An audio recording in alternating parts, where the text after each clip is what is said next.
Hello à tous et bienvenue dans cette vidéo de présentation du concours AST français d'EM Lyon Business School. Je suis Arnaud Sévigné et aujourd'hui sur le campus d'EM Lyon, je suis accompagné d'Alexiane. Alexiane, bonjour. Bonjour.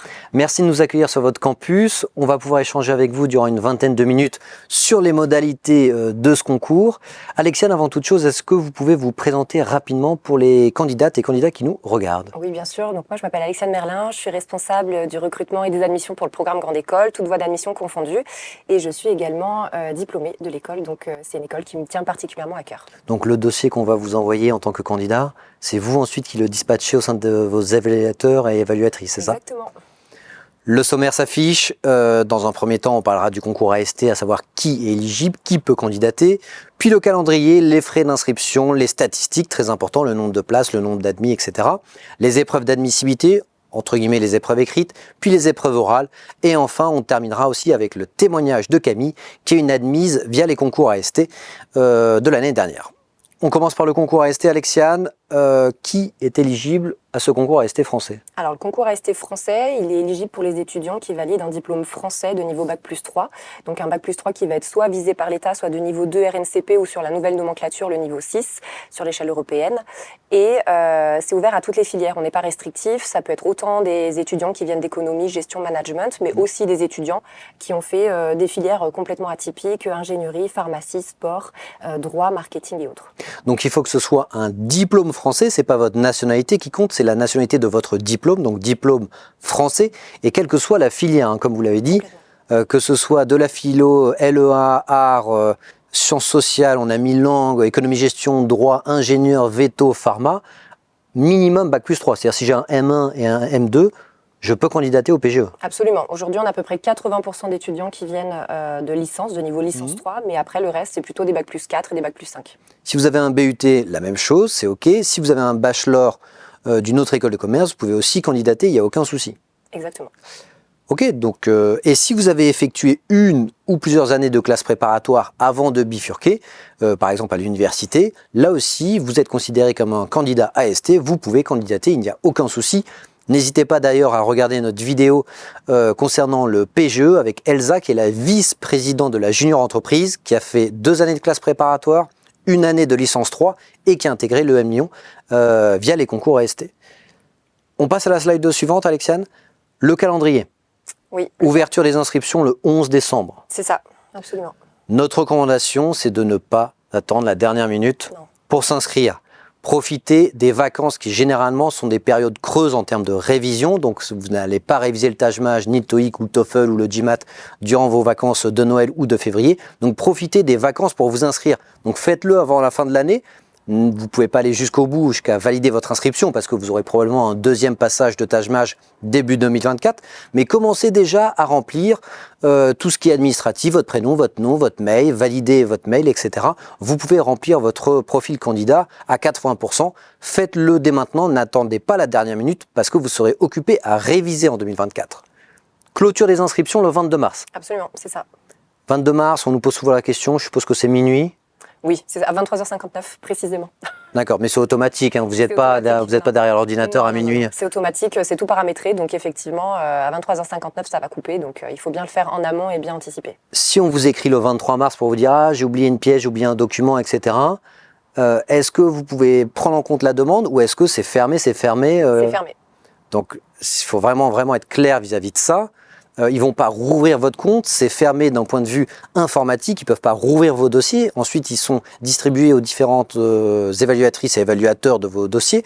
Donc faites-le en amont, n'attendez surtout pas la dernière semaine pour le faire, c'est une erreur dramatique. Il y en a encore beaucoup trop qui le font la dernière semaine, on demande des documents spécifiques et ils ne les ont pas sous la main. Donc le temps qu'ils contactent les parents, peut-être votre tuteur de stage, votre ancien employeur, bref, vous n'allez pas avoir tous les documents demandés. Donc faites-le dès les vacances de Noël, fin décembre, au moins on a fait 80% de son inscription administrative. On voit aussi la date limite de téléchargement du score officiel du test d'anglais, le 22 mars. Pour le test de management, le GMAT, le 22 mars.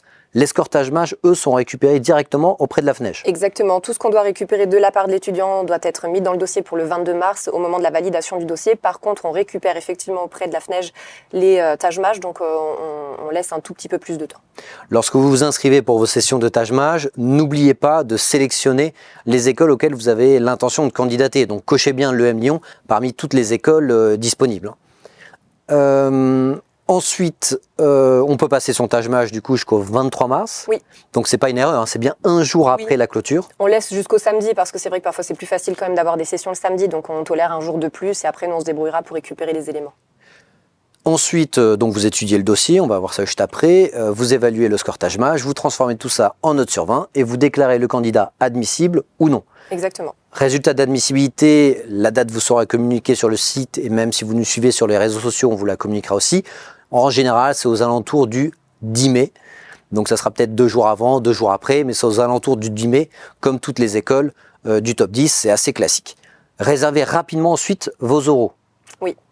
La période des oraux, ça c'est une période assez courte. Elle ne s'étale pas sur 2 mois, elle s'étale généralement sur quelques semaines. Donc réservez très rapidement votre créneau de passage de vos épreuves orales, étant donné que tout le monde réserve en même temps, donc les disponibilités vont se supprimer au fur et à mesure. Donc dès que vous êtes déclaré admissible, vous réservez directement votre passage pour les oraux, qui en général, sur les dernières années, ont lieu entre le mi-mai et fin mai. Généralement, on est plutôt entre le 20 mai et le 5 juin, ça va dépendre. On a à peu près 7 jours d'épreuves orales sur les AST. Et effectivement, je rebondis sur ce que vous avez dit, ne pas hésiter à anticiper et à vraiment se précipiter sur les créneaux ouverts, surtout quand on a des contraintes parce qu'on a d'autres examens, parce qu'on a d'autres oraux ou parce qu'on a des contraintes professionnelles ou autres.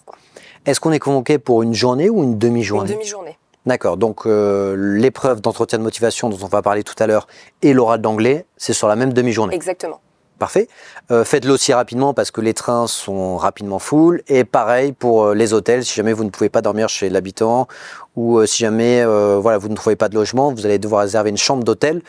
Bien entendu, il y a un pic de demande qui est fort en période orale, donc réservez rapidement la logistique et votre passage des oraux. On continue avec les frais d'inscription. Tarif unique pour tout le monde, 180 €, sauf...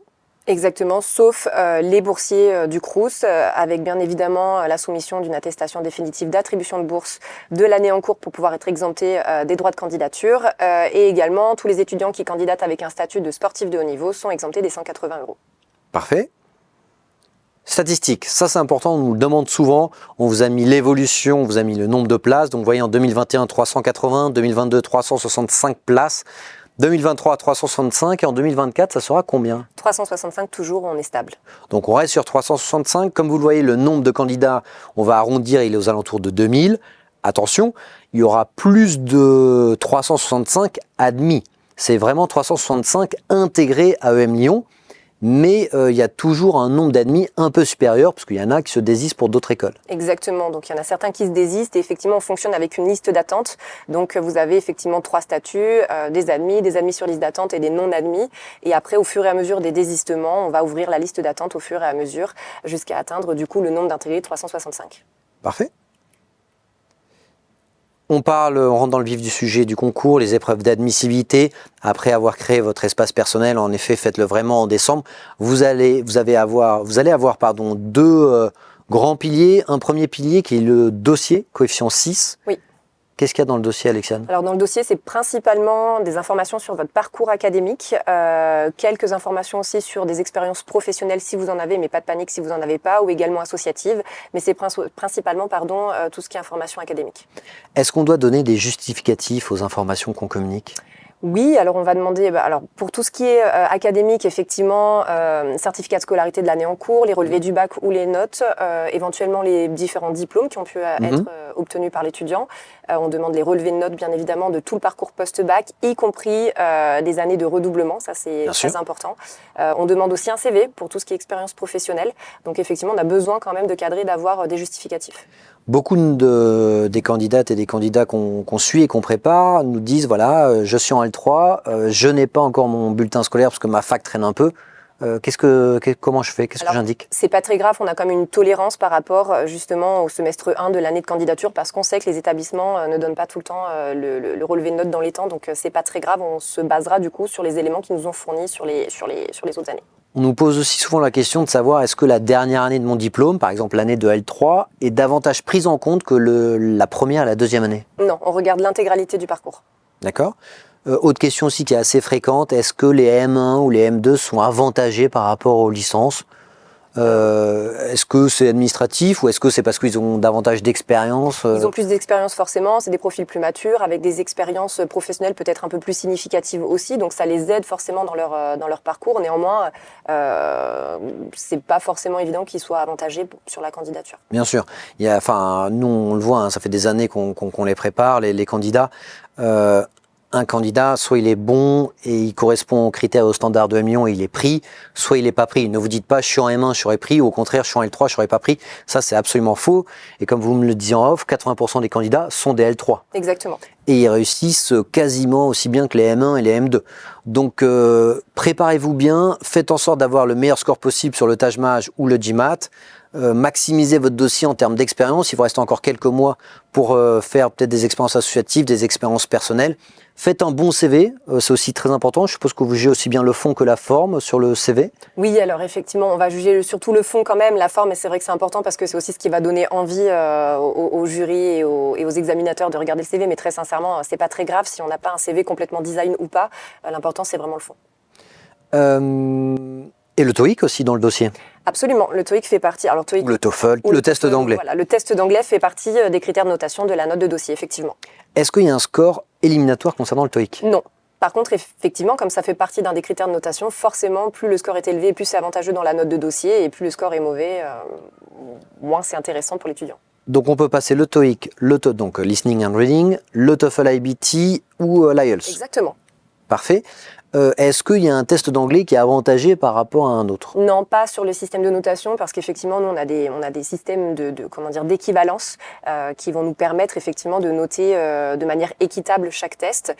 Donc après, c'est vraiment en fonction de l'étudiant et finalement choisir le test sur lequel on est le plus à l'aise.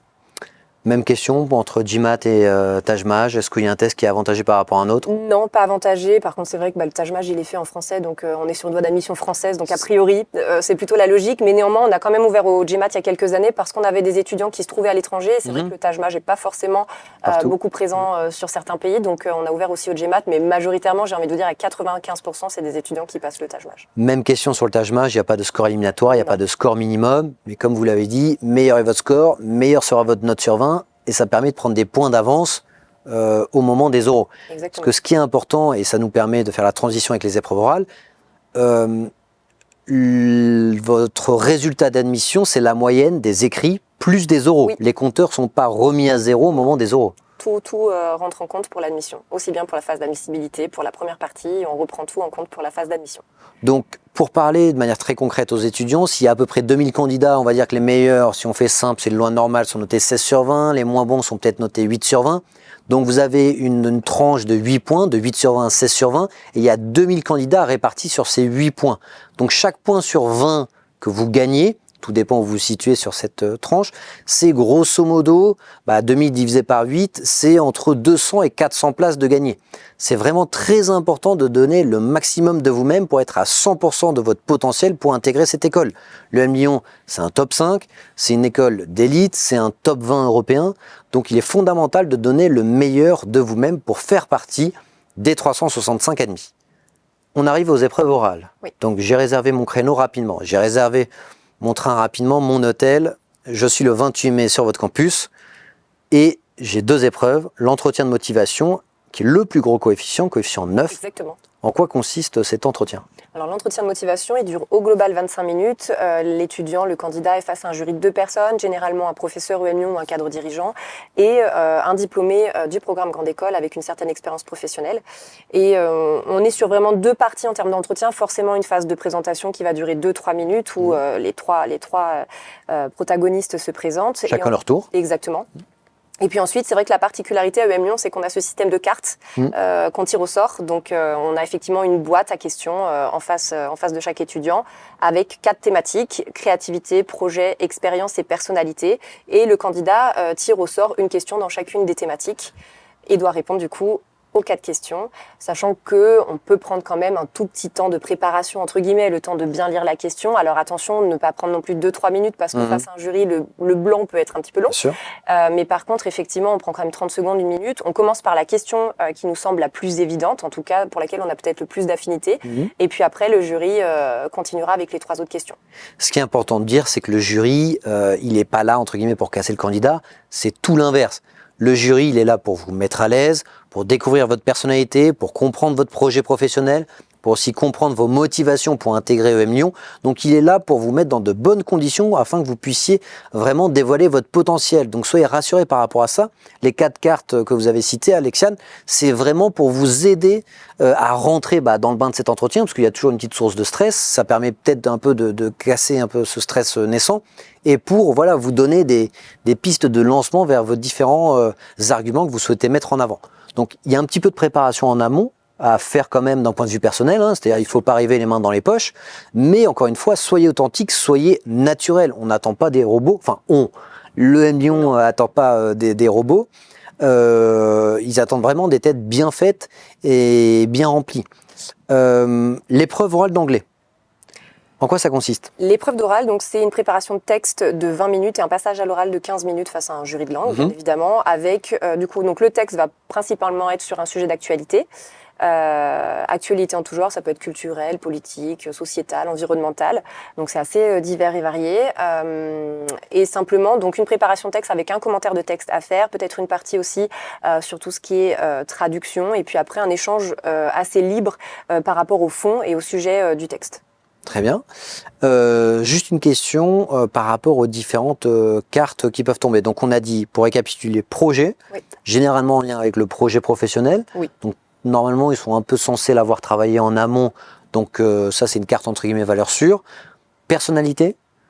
Ça, c'est plutôt peut-être par rapport aux valeurs ou à comment ils perçoivent des faits qui les entourent, des situations. Exactement. Après, l'idée, c'est vraiment d'utiliser cette question pour parler de soi, de sa personnalité, de mettre en avant ses qualités et qui on est. Créativité.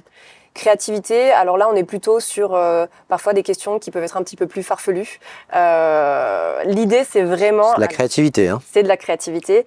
C'est pas forcément pour déstabiliser les étudiants qu'on a fait ce type de questions, mais c'est vraiment pour, encore une fois, dans un souci d'authenticité et d'aller chercher finalement des informations sur le candidat et de connaître au mieux sa personnalité, ses envies, qui il est, ce qu'il a envie de faire. Et expérience, aussi une carte pour moi valeur sûre, parce que ils vont pouvoir parler de leur passé et d'une expérience, qu'elle soit professionnelle, culturelle, sportive, humanitaire, internationale. Donc normalement, vous êtes censé avoir préparé un petit peu un speech sur chacune de vos expériences pour savoir en parler.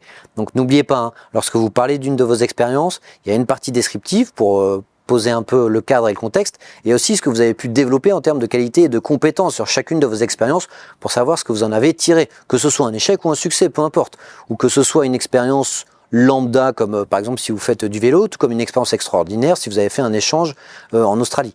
Donc vraiment, pour chacune de vos expériences, préparez un petit speech descriptif et les leçons que vous avez pu en tirer. Est-ce que vous avez un conseil supplémentaire à donner à nos candidates et candidats qui nous écoutent?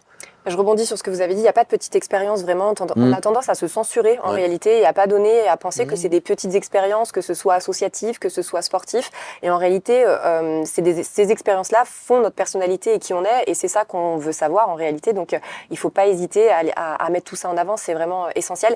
Et l'idée vraiment dans tout ça, dans ces questions, dans le fond, c'est vraiment de l'authenticité, encore une fois. On veut pas des discours tout faits, édulcorés, on veut vraiment connaître l'étudiant, connaître la personne, donc c'est ce qui est le plus important. Soyez vous-même et ça devrait bien se passer. Allez, à présent, on passe à la slide contact qui est déjà affichée. Donc, si jamais vous avez des questions sur votre espace candidat, sur votre candidature, si jamais il y a un bug ou peu importe la question que vous avez, n'hésitez pas à écrire au mail qui s'affiche à gauche de l'écran. L'équipe EM Lyon se fera vraiment un plaisir de vous répondre dans les plus brefs délais. Alexiane, on va passer au mot de la fin avant d'accueillir Camille, qui est une admise AST. Petit message de fin à destination des candidates et des candidats AST qui vous regardent. C'est la caméra qui est juste là pour les encourager à bien candidater et à y croire surtout. Moi, le conseil que je vous donnerais, c'est effectivement pas d'autocensure sur votre candidature, peu importe votre profil, vraiment n'hésitez pas à candidater. Et puis après, soyez authentique dans vos entretiens. Vraiment, l'idée, c'est que le jury vous connaisse votre personnalité et puis voir s'il y a un match avec l'école, avec le programme Grande École. Et je suis sûre que vous trouverez vraiment toutes les spécialisations et ça vous ouvrira toutes les portes que vous souhaitez par rapport à votre projet professionnel. Merci pour toutes ces informations, Alexiane. On va retrouver à présent Camille qui va nous parler tout simplement de son passage des concours, aussi bien les épreuves écrites que les épreuves orales. A tout de suite. Allez, à présent, on accueille Camille. Camille, elle a réussi ses concours pour intégrer l'EM Lyon Business School en 2023. Donc déjà, bravo à toi, Camille, d'avoir réussi tes concours. Merci. Durant 5 à 10 minutes, on va échanger avec toi, Camille, pour savoir un peu de ton parcours, aussi bien académique qu'extra-académique. Comment se sont passées tes épreuves écrites, donc les épreuves d'admissibilité, puis les épreuves orales. Et tu vas nous donner un peu des insights des premières semaines et des premiers mois au sein de l'EM Lyon Business School.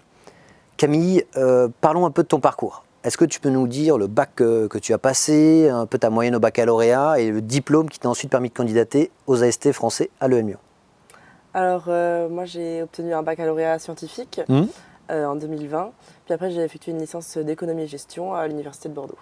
Parlons un peu de tes notes, comme ça, les candidates et candidats qui nous écoutent, ils savent un peu se situer par rapport à toi. Tu avais combien de moyenne au baccalauréat, si tu t'en souviens? Au baccalauréat, j'ai eu la mention assez bien. D'accord, donc tu avais entre 12 et 14. Voilà.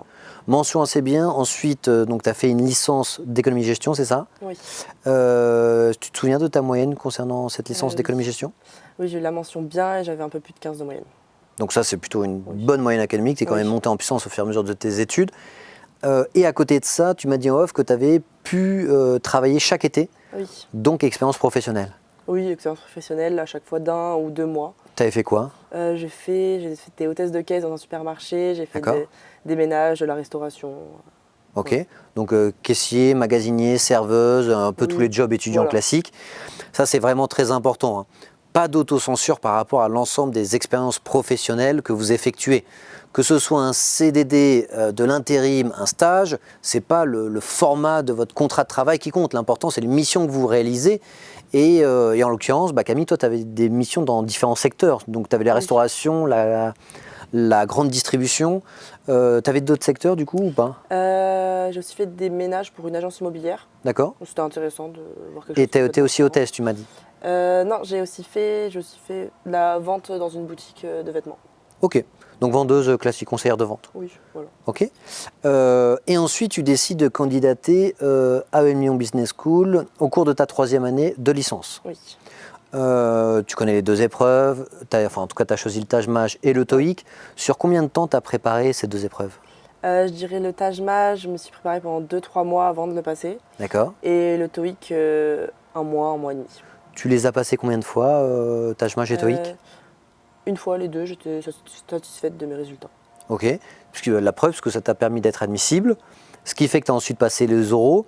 Et là, entretien de motivation, tu as eu les 4 cartes donc, que tu as tirées. Est-ce que tu te souviens de ces 4 cartes? Oui.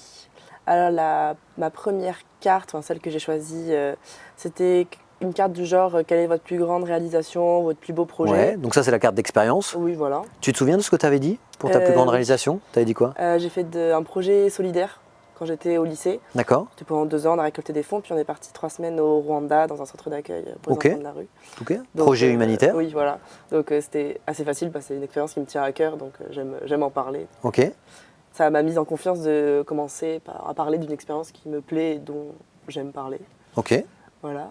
Ensuite, ce qui est le jury m'a posé en ma 2e carte, c'était si vous aviez une somme d'argent, qu'est-ce que vous en ferez? Ok. Imaginons que vous gagnez au loto 1 million d'euros, voilà. Qu'est-ce que vous faites? Et vous avez 24 heures pour la dépenser. Et tu avais 24 heures, d'accord. Oui. Et tu les as dépensées comment, cette somme d'argent? J'ai fait un petit, vu que j'avais parlé de mon projet solidaire, avant j'avais dit que ça me plairait de réinvestir de l'argent pour un projet de ce genre. D'accord. Et aussi garder une partie pour faire plaisir à ma famille, mes amis.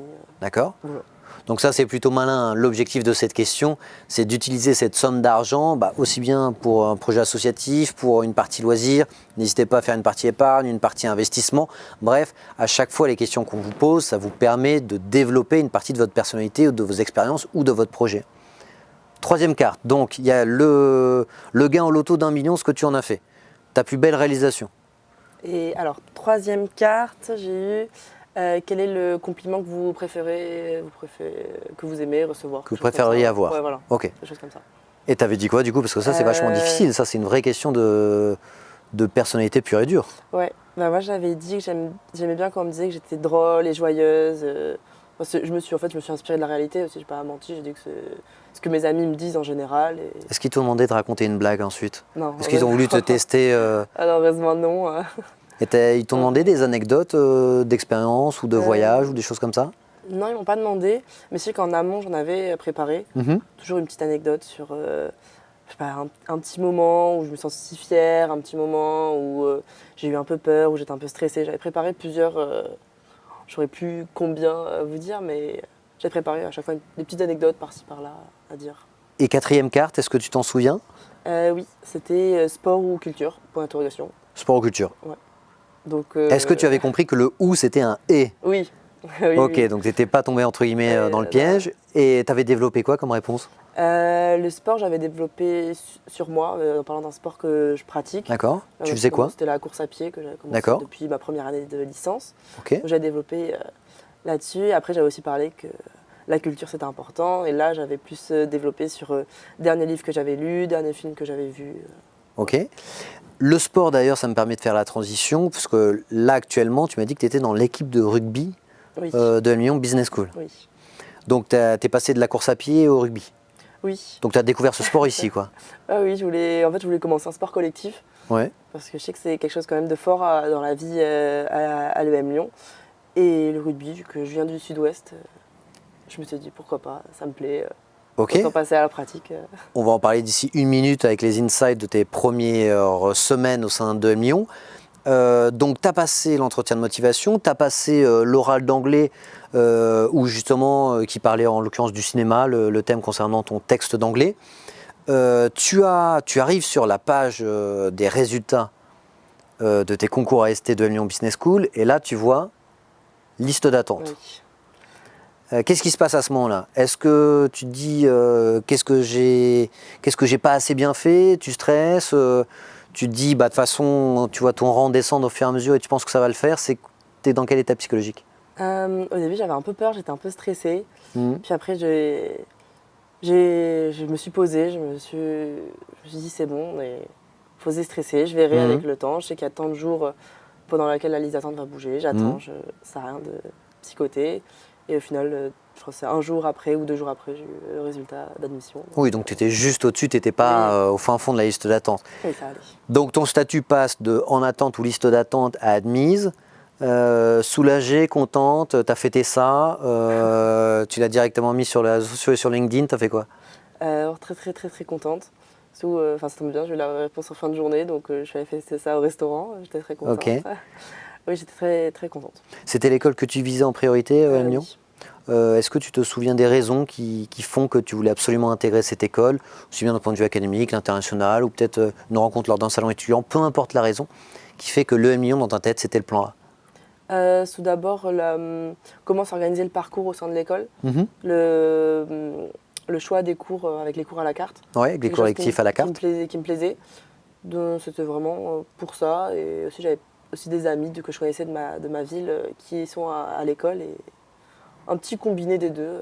Donc tu avais des retours d'étudiants, oui, des insights de l'école qui t'ont donné envie, comme une recommandation en interne. Ça c'est vraiment très important. Si vous allez sur les salons étudiants, si vous contactez des étudiants d'une école, c'est vraiment le meilleur moyen de savoir comment se passe la scolarité au sein de l'école et quelle est l'ambiance, etc. Donc tu es admise, donc tu profites de ton été, tu arrives sur le campus de Lyon Business School, tu fais le forum des associations et tu intègres l'équipe de rugby. Et là, tu découvres de nouvelles personnes totalement inconnues, je suppose. Oui. Est-ce que ça soude très rapidement, ça permet de souder des liens très rapidement avec la promo? Oui, et c'est en fait aussi c'est intéressant, on rencontre plein de gens qui viennent de partout en France. Ouais. Donc la plupart des gens ne se connaissent pas, donc forcément on se soude rapidement vu qu'on ne connaît personne à part que des nouveaux. Et ça aide à s'intégrer et ça aide à se faire des amis, à partager une petite passion commune, le rugby notamment. Là. Donc du coup, tu as combien d'entraînements par semaine là? On a un entraînement de rugby le mercredi et du renforcement physique qu'on peut faire le lundi et ou le mercredi. Ok. Parlons d'un point de vue académique, tu as déjà commencé un peu tes cours, parce que depuis quelques mois, est-ce qu'il y a un cours qui t'a, ou un ou deux, hein, qui t'ont marqué en particulier pour ce début de scolarité? Oui, moi, ce qui m'a marqué, c'est les cours un peu moins magistraux. On a fait comme PCE, projet de création d'entreprise, et D'accord. aussi un autre cours qui s'appelle Futur durable. D'accord. Tu peux nous expliquer en quoi consiste? Donc, le PCE, hein, n'hésitez pas à aller voir notre vidéo sur le PGE. C'est un des cours ADN de M Lyon Business School, projet de création d'entreprise, où durant 2 mois, vous créez une entreprise fictive, ce qui permet de développer votre esprit d'entreprendre, votre esprit d'entrepreneur. Même si vous n'êtes pas intéressé par l'entrepreneuriat, au moins ça vous permet de structurer un projet, de développer une idée, d'être force de proposition, ce qui vous sera toujours utile, même si vous n'êtes pas un futur entrepreneur, parce qu'au sein des structures en tant que salarié, il y a de l'intrapreneuriat à fond. Futur durable, cette matière, elle consiste en quoi? Alors, on est répartis par classe, D'accord. puis par petits groupes, en équipe, on est entre 6 et 8. Et en fait, une entreprise vient voir la classe et nous se présente et nous demande de lui donner des conseils sur comment s'adapter aux changements qui vont arriver. D'accord. Donc là, nous, enfin pour ma classe, c'est l'entreprise Spring Labs, une entreprise de conseil, une boîte de conseil. Et en fait, on a plusieurs forces de changement, par exemple l'intelligence artificielle. D'accord. Et donc, on va la conseiller et étudier les futurs durables possibles, par exemple face à la montée de l'intelligence artificielle. Ok, parfait. Et ça dure combien de temps, ce cours? C'est un cours qu'on a commencé là en septembre et qui finit fin novembre. Ok, donc c'est par cycle de Oui, 2 voilà. mois. Est-ce que, par rapport à ton futur au sein de Lyon Business School, est-ce que tu as déjà coché des cours électifs ou des échanges à l'international, ou peut-être, je sais pas, des événements en particulier, où tu te dis, ça, je veux absolument le faire, ou je veux absolument le suivre? Alors, les cours électifs, on les a pas encore choisis, D'accord. mais j'ai déjà commencé à repérer lesquels Tu peux nous en citer un ou deux, du coup, ou pas? Oui, moi, c'est plus des cours de finance, D'accord. notamment finance de marché ou aussi voir un peu de finance d'entreprise, c'est ce qui se relierait le plus à mon projet professionnel. Voilà. Les candidates et les candidats qui t'écoutent, là, sont en pleine préparation pour les concours. Ils ont envie, bien entendu, de rejoindre ton école et de commencer les cours comme tu as pu nous le décrire. Si jamais tu devais leur donner un message, un conseil, afin qu'ils se donnent à fond, à 100%, tu leur dirais quoi? Je te laisse regarder juste cette caméra-là pour leur dire droit dans les yeux. Alors, je vous dirais de bien vous préparer, prendre vraiment le temps de vous préparer, et même si, n'hésitez pas à peut-être commencer, là, s'il y a des étudiants en 2e année d'études qui nous regardent, de commencer dès maintenant, réviser de l'anglais, réviser l'actualité, se tenir au courant et aussi de croire en vous.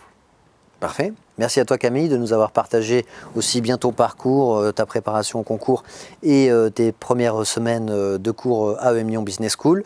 Si jamais vous avez des questions supplémentaires sur les épreuves d'admissibilité ou les épreuves orales, comme vous le savez, on est 100% disponible pour vous renseigner et vous conseiller, que ce soit en DM ou en MP. N'hésitez pas à nous écrire, on est 100% disponible. Salut à tous.